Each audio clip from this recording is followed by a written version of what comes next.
भारताचे शिल्पकार भारतरत्न स्वर्गीय पंडितजी जवाहरलाल नेहरूंचा आज 60वा पुण्यस्मरण दिन आहे। या पुण्यस्मरण दिनाला एक अभिवादन करण्यासाठी आपण सर्व काँग्रेसजन आपल्या हेमलताताई पाटील, स्वातीताई पाटील, स्वातीताई जाधव, मुन्नाजी ठाकूर, निलेशजी खैरे, अनिलजी बोहोत, राजकुमारजी जेठ, गौरवजी सोनार, अवताडे साहेब, सूर्यवंशी साहेब, ज्ञानेश्वरी चव्हाण आणि अण्णाजी मोरे असे सर्व काँग्रेसजन आपण नेहरूंच्या स्मृतींना उजाळा देण्यासाठी आज इथे उपस्थित झालेलो आहोत।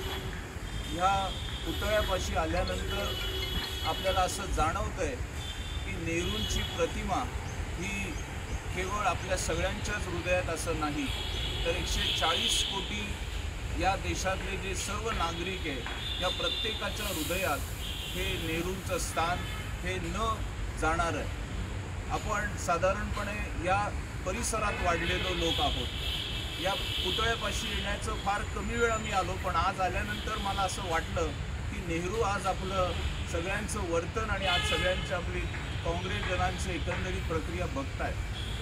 नेहरूंचा आपला पहिला संपर्क हा आपण लहान असताना जेव्हा बाल दिन साजरा होतो त्यावेळेला नेहरूंचा आपला पहिला एक प्रकारे ओळख ही आपल्या सर्वांची झाली। नेहरूंचा तो हसरा चेहरा, त्यांच्या डोक्यावरची गांधी टोपी, त्यानंतर नेहरू जॅकेट आणि त्याला खोवलेलं गुलाबाचं फूल, हे आपला चेहरा, त्यांचं एकंदरीत हे व्यक्तिमत्व हे किती औदार्याचं होतं हे आपल्या सगळ्यांना त्यावेळेस ती प्रतिमा आपल्या मनामध्ये निर्माण झाली।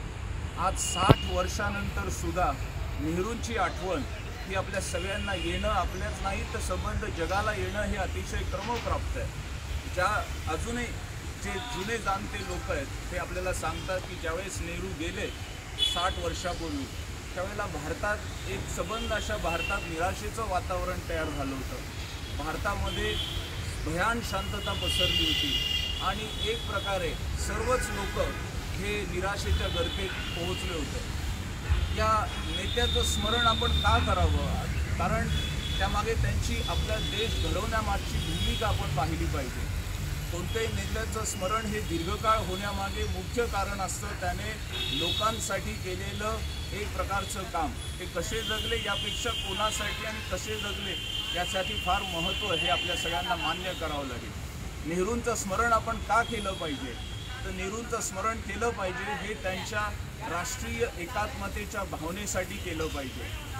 त्यांनी भारतातील सर्व धर्म, जात, पंथ यांचा अभ्यास केला आणि डिस्कवरी ऑफ इंडिया असा एक महान ग्रंथ लिहिला की ज्यामध्ये हिंदू, मुस्लिम, ख्रिश्चन, पारशी, ज्यू जे कोणते धर्म, रूढी, परंपरा ह्या भारतामध्ये होत्या, या सगळ्या परंपरा असून सुद्धा भारताची एक वैशिष्ट्य आहे, भारतामध्ये अनेकामध्ये वैविध्यता आहे आणि या वैविध्यपूर्ण भारताला एकत्र एकसंध ठेवणं ही खरी यामागची मोठी भूमिका होती। आणि हा राष्ट्रीय एकात्मता आणि एक प्रकारचे सेक्युलरिझम म्हणजे सर्व धर्म समभावना ही जर आपल्याला स्मरण करायचं असेल तर आपल्याला पहिली आठवण होते ती नेहरूंचीच होती। नेहरूंच्या हातात जेव्हा देश आला त्यावेळेला जेव्हा इंग्रज भारताला सोडून गेले त्यावेळेला आपण जर पाहिलं तर फक्त 16% जनता साक्षर होती। 26 साधारण प्रकारे एक प्रकारचं 420 साधारण 20 प्रकारची विद्यापीठं होती। अतिशय देश, रूढी, परंपरा याच्यात मागासलेला होता आणि अशा स्थितीत नेहरूंनी आणि काँग्रेसने हा देश चालवण्याचं स्वीकारलं आणि एक प्रकारे न भूतो न भविष्यती अशी कामगिरी ही पुढच्या 16 वर्षांमध्ये जोपर्यंत पंतप्रधान होते तोपर्यंत नेहरूंनी केली। 1951, 1956 आणि 1962 अशा 3 निवडणुका लोकसभेच्या झाल्या आणि त्यावेळेस प्रचंड बहुमत हे नेहरूंना आणि काँग्रेसला होतं। तरी पण आपल्याला असं जाणवेल की एवढं प्रचंड बहुमत असताना सुद्धा हा देश, या देशाची लोकशाही आणि त्याचा पाया एक प्रकारे घालण्याचं काम हे नेहरूंनी केलं। नेहरूंनी कधीही आपल्या विरोधकांना नाउमेद केलं नाही, उलट विरोधक हे कसे संसदेमध्ये पोहोचतील, त्यांचं म्हणणं ऐकून घेण्याचं काम हे कायमच एक प्रकारे नेहरूंनी केलं.